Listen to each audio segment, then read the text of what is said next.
I'm here with the Bloodstained Men protest here in Athens, Georgia. One trying to raise awareness. I believe that intact genitals should be a universal human right, and thanks to Brother K, I got involved in the movement and started writing about it. And the magazine's owner, Michael Edwards, supports the movement.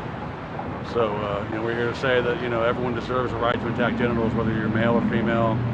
No matter what country you're born, everyone deserves a right to intact genitals.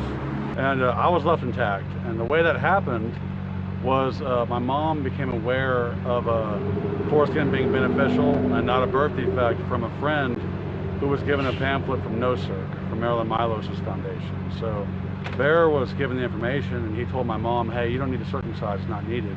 And she remembered hearing one of the professors from Evergreen State University say that circumcision wasn't necessary. But my older brother Michael was born 3 years before me. He was circumcised.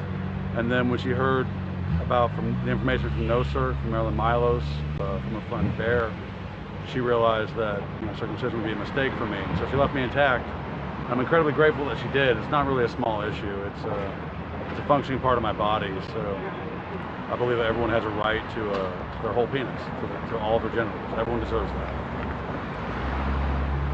And Joel Edwards, you have published 3, 4, 5 articles on intactivism, on this issue in Organic Lifestyle magazine. Yeah, I want to say around maybe 3 or 4 articles. I know the one that probably did the best was Celebrities Against Circumcision.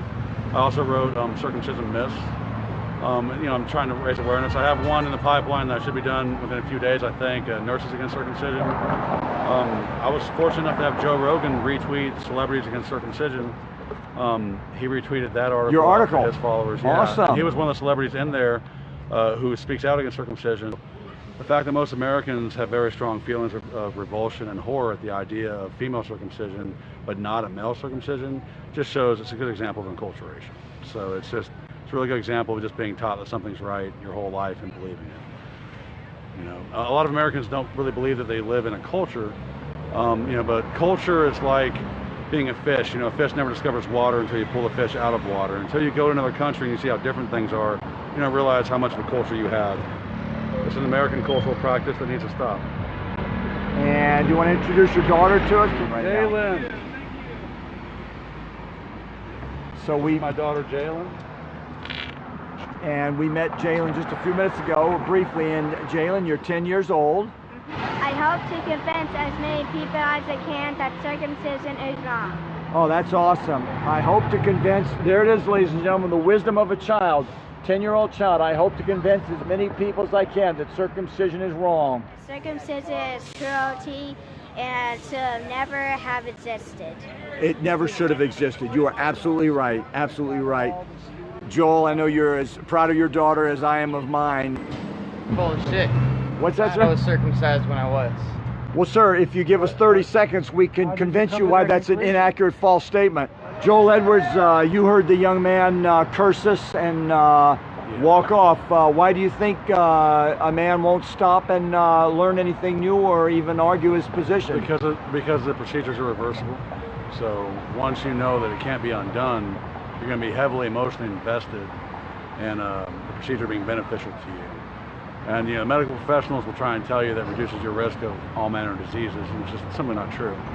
But people are really invested in wanting it to have been necessary. I mean, it makes perfect sense to me that way. And how people can believe that chopping up an infant's penis, which someday will be the source of his greatest physical pleasure in life, how they can think that chopping up that when he's a baby is a matter of indifference to him is bizarre and irrational. It's literally the most sensitive part of the human body. So it's literally the most sensitive part of the human body. I have my foreskin. It's literally the most sensitive part of my body.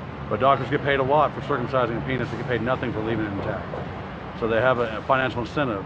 Yeah, baby boy is born with a $400 bill wrapped around their penis. Does a doctor want that money?